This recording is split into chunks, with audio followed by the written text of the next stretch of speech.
In the 13th century, the Mongols surged out of the steppes of Central Asia like an unstoppable force of nature. They conquered vast swathes of territory, destroying empires and toppling kingdoms. From the Pacific Ocean to the edges of Europe, their empire became the largest land empire in history. Europe, however, was a target they never fully conquered.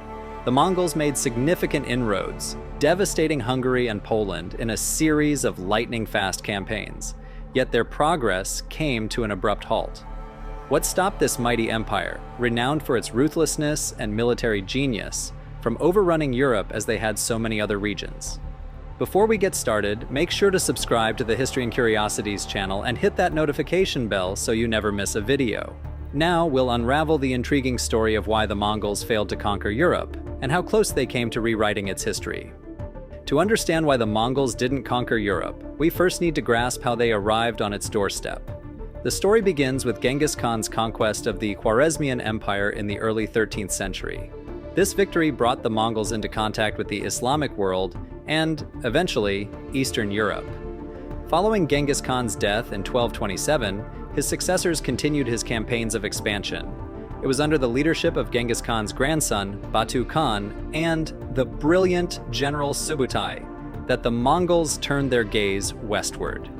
Subutai was the mastermind of their European campaigns, and his reputation as one of history's greatest military strategists was well-deserved.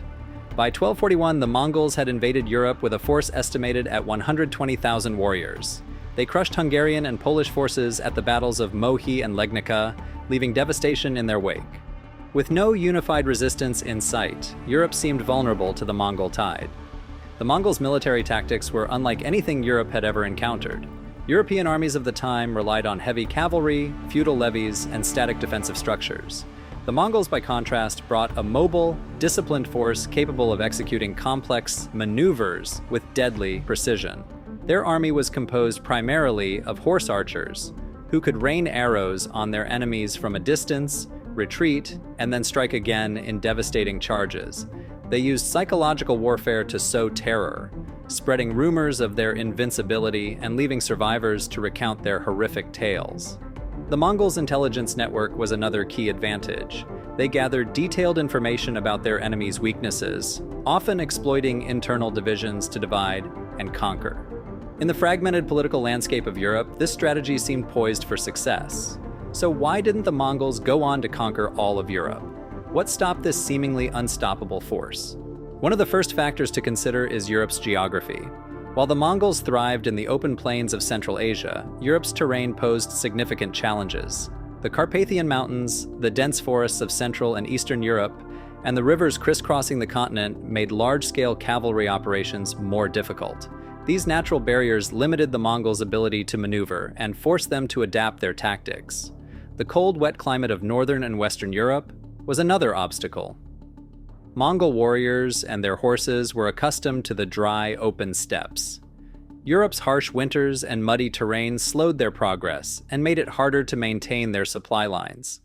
The logistical challenge of feeding thousands of warriors and their horses in a region with dense forests and limited pastures was formidable. Europe's political fragmentation presented both an opportunity and a challenge for the Mongols. On one hand, the lack of a unified European empire made the continent seem vulnerable. Unlike China or the Islamic Caliphate, Europe was a patchwork of kingdoms, duchies, and city-states, often at odds with one another. This disunity, however, also worked against the Mongols. While they could exploit divisions to weaken their enemies, the lack of a central authority meant there was no single entity to defeat. Instead, the Mongols would have had to conquer each kingdom one by one, an arduous and time-consuming task. Furthermore, some European states began to adapt to Mongol tactics.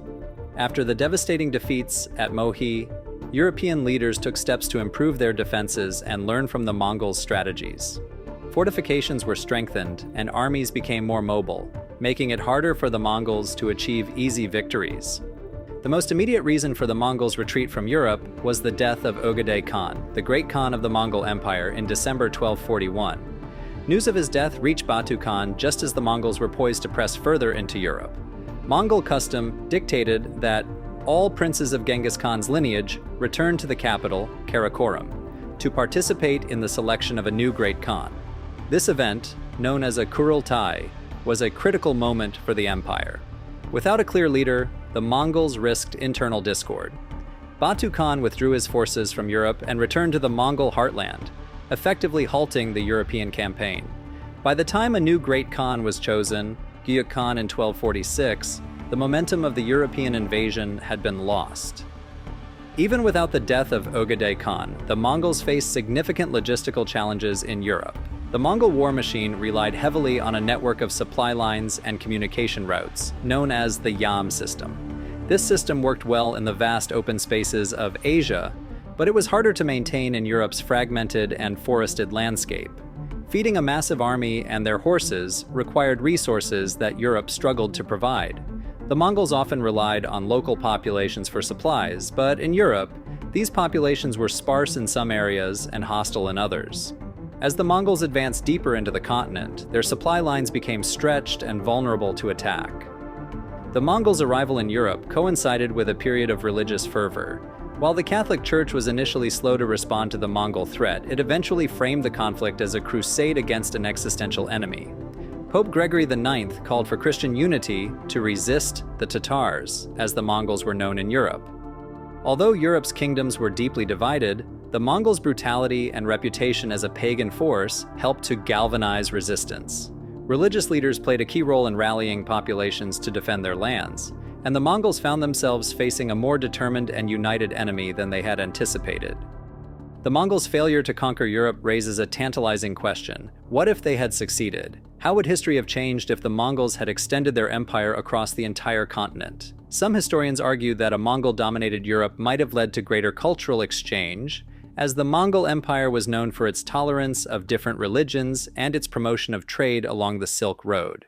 Others suggest that Europe's development could have been stifled, with the Mongols imposing a system of tribute and control that would have hindered the growth of independent states. In the end, the Mongols' failure to conquer Europe was not due to a lack of ambition or military capability. Instead, it was the result of a combination of factors: Europe's challenging geography, its political fragmentation, the resilience of its kingdoms, and the Mongols' own internal dynamics. The death of Ogedei Khan was the final blow, forcing Batu Khan to abandon his European campaign and reshaping the course of history. Europe, though scarred by the Mongol invasions, was spared the fate of total conquest. Thank you for joining us on this journey into the past. If you enjoyed this video, don't forget to like, share, and subscribe for more deep dives into history. What do you think? Could the Mongols have conquered Europe if the circumstances were different? Let us know in the comments below.